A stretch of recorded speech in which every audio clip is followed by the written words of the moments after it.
Happy Onam first. Oh, thank you. You too. You mentioned about Britain.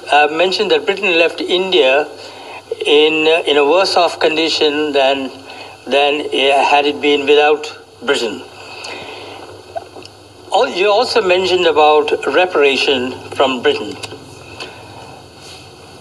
What about the skills in engineering and manufacturing India acquired, the administrative and democratic processes it inherited, the infrastructure left behind, and most of all, the rapid education of the Indian people, of which you are an excellent example? Surely, no one can price these intangible values that were gained during the British rule in India and propel the country to its present position as one of the leading countries in the world. Finally, one more question. I'm doing a Geoffrey Robertson here. In your opinion, where would India be today if the British did not step into India? Oh, there's a lot there. It'll take the rest of the program to answer. I'll try and touch on it.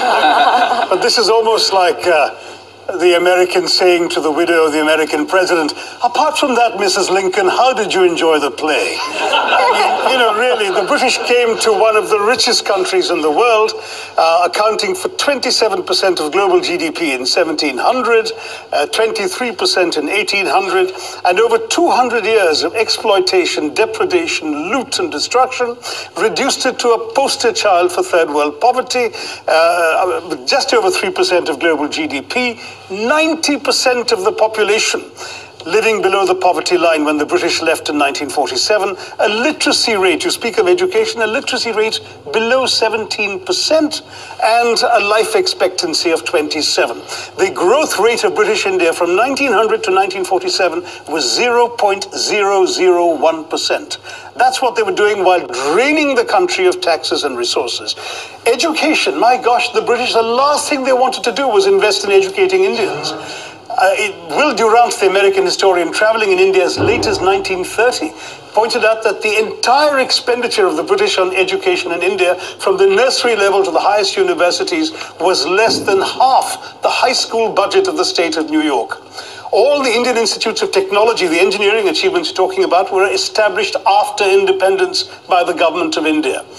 There is simply no comparison between the accomplishments of India rising from the ashes the British left us in and what was done in 200 years. Just take one example, the textile industry, because India was a huge exporter of For 2,000 years, it was the world's leading exporter. What happened? In fact, in the Roman Empire, there are debates recorded by Pliny the Elder of Roman senators complaining about the amount of the Roman Empire's gold that was being sent off to India because of the tastes of Roman women for Indian muslins, linens, and cottons. Was it just modernism, the Industrial Revolution that destroyed it, or was it something else? No, that's the excuse that apologists like to make, that, oh, it's not our fault, you just missed the bus for the Industrial Revolution.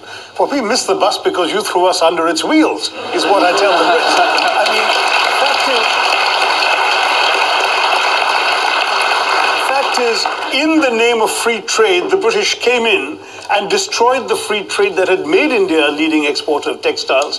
The British soldiers smashed the looms so people couldn't practice their craft. They imposed punitive duties and taxes on the export of Indian textiles while lifting duties on the import of British cloth. And they achieved a captive market at the point of a gun. This is not exactly free trade, as you can imagine.